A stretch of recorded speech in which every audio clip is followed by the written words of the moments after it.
Starting tomorrow, the El Patio restaurant in Midtown will be changing their name to El Xuco Xicana. El Xuco Xicana Comida Tejano restaurant will also be introducing a brand new menu that has a deep Mexican origin with subtle Texas influence. I had an opportunity to sit down with Jonathan Jones, executive chef at El Xuco Xicana, to talk more about this new concept. Now we have the, what's the word I should use? The honor of sitting down with Jonathan Jones, executive chef here at El Xuco Xicana. And I guess the first thing we should probably get into is this is going to be El Xuco Xicana as of tomorrow. As of tomorrow. On May 6th, we make the official transition from the El Patio in Midtown at 2416 Brazos to the new name and new concept of it's like the great-granddaughter of the El Patio idea and going more into like interior Mexican food inspired El Xuco Xicana. Gotcha. And this is your brainchild.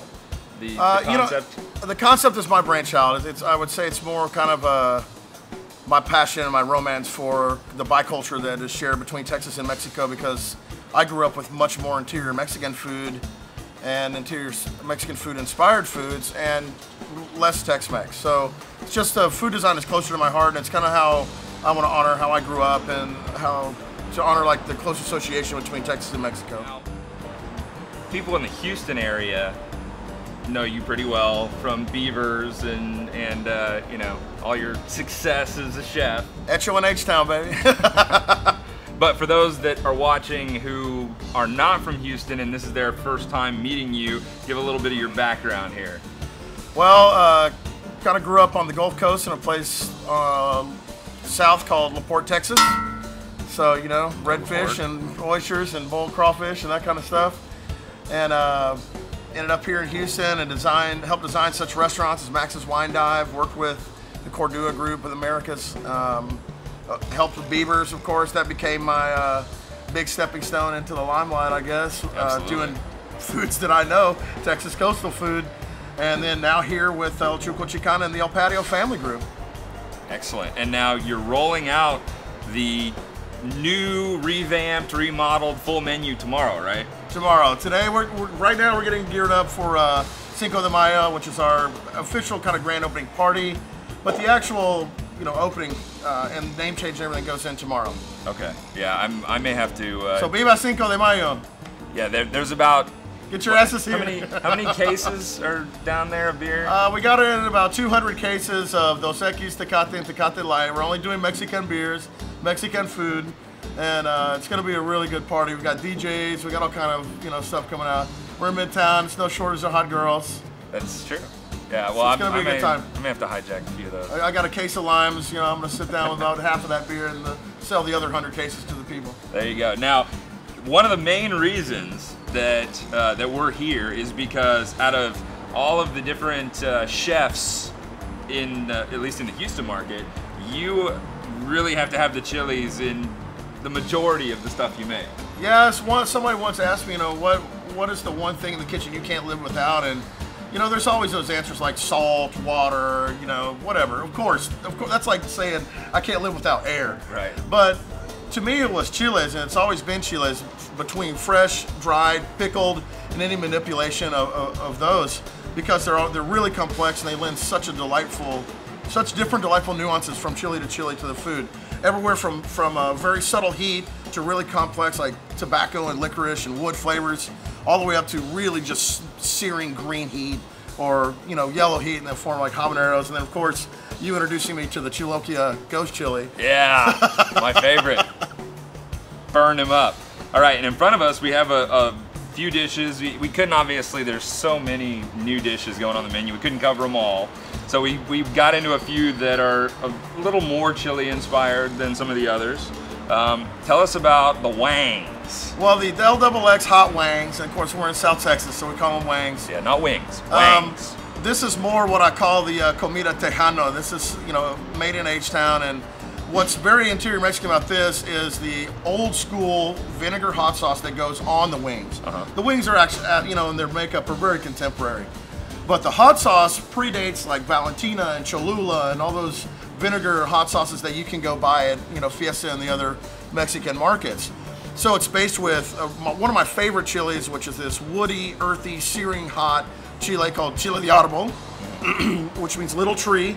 So it's got chile de árbol, allspice, clove, cumin, Mexican oregano, toasted pepitas or pumpkin seeds, toasted sesame seeds, and then like half and half vinegar and water. And you just kind of fry and toast all that stuff together and blend it up in a blender.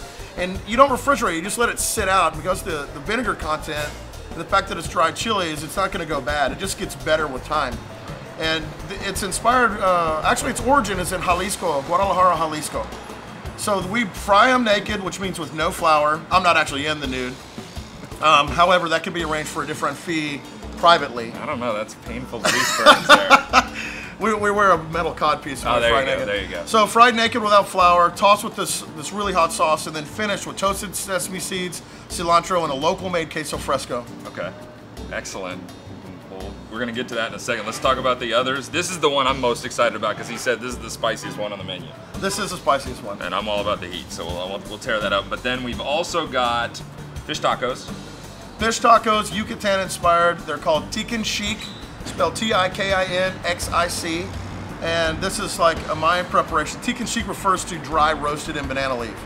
So basically it's a really healthy dish actually, you know, and that's the kind of the thing about Tex-Mex to Mexican food is I like to highlight that some of this stuff's really actually good for you. And so we take an achiote paste, we rub it on there, on the fish, wrap it in banana leaf, and sear it on the grill, and so it essentially just steams itself. Served with grilled chiles toreados, which is, you know, if you want to up the ante of your heat level, you get a choice just to bite into that bad boy. Serrano chili, limes, jicama, and cucumber with more chili powder on it. Pico de gallo. And then what's really good about this is in the Yucatan they use a lot of habanero. Right. So this is, and they use a lot of tropical fruit, of course, because it's close to the equator. So we've got a grilled pineapple and habanero salsa.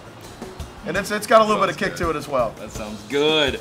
And then last but definitely not least, the ceviche. Finally, ceviche peruano. And this is the Peruvian style, which means that the leche de tigre, or the marinade that's made for it, has a lot more depth to it than just lime juice. This one is made with a little bit of habanero chile, onions, cilantro, crushed celery, carrots, and that's marinated with salt overnight. And then when the salt pulls out all the vegetal juices, so it's very round. Instead of being like a donut where there's something in the front, something in the back, and nothing in the middle, like straight up lime juice, you get all this like roundness to it and depth to it. And you kind of can't put your finger on it. So if you taste like a regular ceviche that's made with just lime and this, you see worlds of difference. Then we marinate the fish for just 30, 40 minutes, and then garnishes of green serrano chili. So you've got two different styles of chilies going on here. The kind of very fruity, hot habanero, and then the searing, very bright green serrano that backs up the avocado, cilantro, and then of course peppery radishes and onions. Excellent, excellent. Well, I'm done talking if you are. I'm ready to Man, let's get in there. Let's get in there. I'm ready to eat. Tear this up. I'm getting into these wangs first. Oh my gosh, these look so good.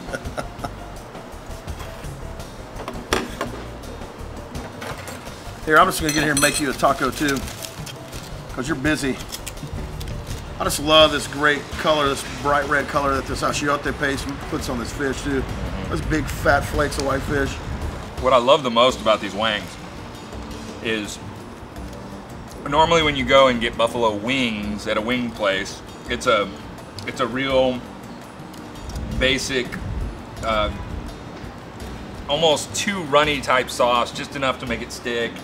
Yeah. But this you can tell is mostly chilies. Yeah. There's just enough other in there to get it to where it'll actually grind up and become a sauce. But hell yeah. These wings too, the heat just kind of builds on you. It's not the first one that gets you. Yeah, as you go to the second one and the third one, and then the audible hits you in the front and the back, and then it has a lingering burn, so it kind of sits there for a while, just to let you know that he's still around. Small but powerful.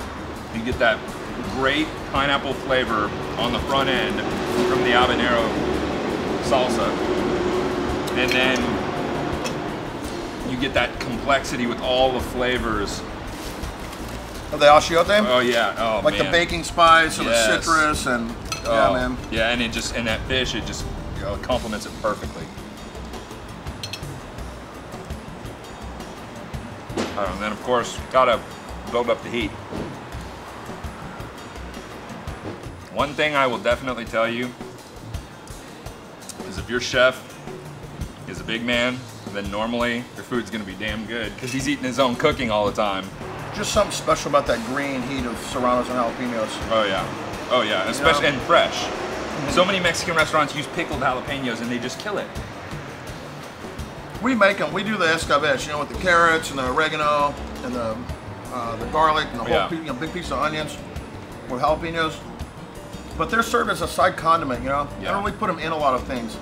Those are meant to come out with, like, you know, if we do a grilled chicken here, we have a grilled chicken here, and we serve them on the side. So if you want to, you know, eat some pickled chilies as you're going, you have them there as a condiment. Well, JJ, thank you, sir. Yeah, brother. Appreciate your hospitality. We're gonna cut now because I want to dig in, and David is back there dying 1,000 deaths trying Remember, to tear El this up. Xuco Xicana, extra hot, extra fun. That's right. Check it out. Come out for Cinco de Mayo or tomorrow for the name change and the new menu. Amen. And always remember to eat more heat.